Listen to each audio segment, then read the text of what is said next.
You're welcome to my channel. So we are going to look at another topic in financial accounting or in accounting, which is errors and suspense accounts. That's what we are going to be looking at in this video. So the principle of double entry is sometimes misapplied.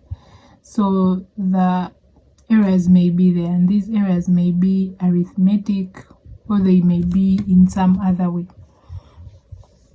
So what causes the errors? It can be incorrect additions in any account. It can be making an entry in only one side of the accounts, such as you make a debit entry and there is no corresponding credit entry, or you make a credit entry and you do not make a debit entry. In short, you do not follow the double entry system. Then entering an amount on the debit side which differs from the amount on the credit side. Such things can cause to errors. And in cases where the debit and the credit totals of the trail balance are not equal, a suspense account is introduced on the side of the lower amount. So we introduce the suspense account in case the trail balance is not balancing, like the debit side is not equal to the credit side. So we introduce a suspense account, but we always introduce it on the lower side. If the debit side has like 200 M and the credit side is having 150 M, we are going to introduce the suspense account on the credit side with a difference between the two, 200 and then 150. The difference is 50 M, so the suspense account will have 50 M. So we always introduce a suspense account on the side with the lower amount.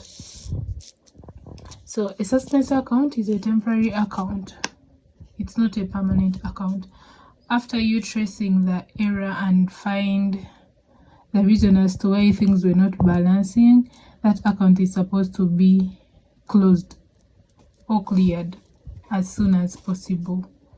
So a suspense account should be a temporary account and not a permanent account.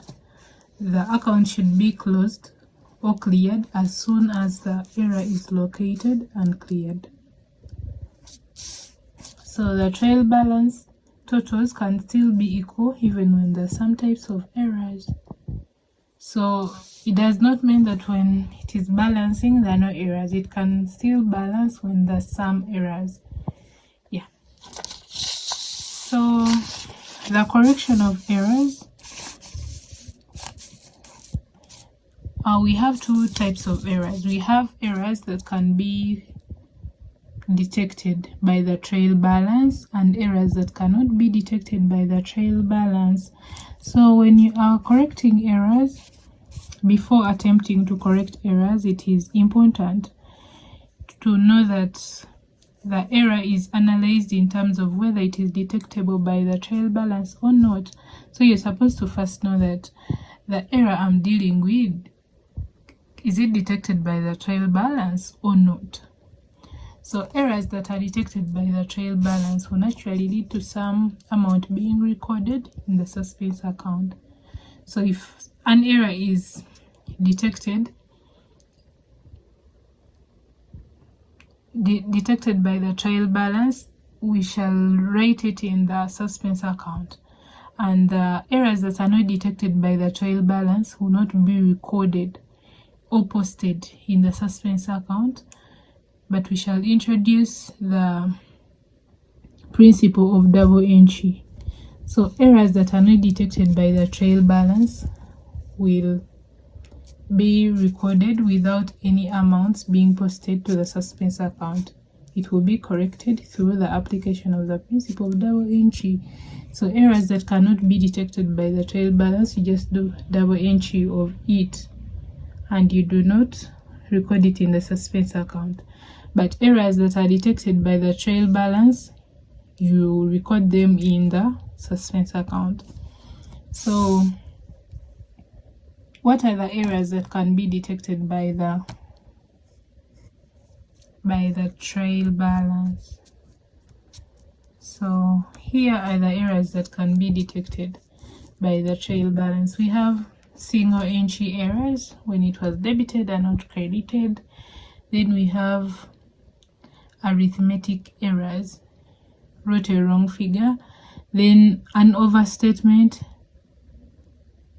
or an understatement. So these are the errors that can be detected by the trail balance, and anything beyond this is an error that cannot be detected by the trail balance.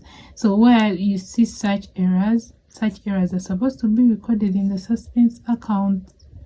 Yeah, so thanks for watching. In the next video we are going to be looking at errors that cannot be detected by the trail balance.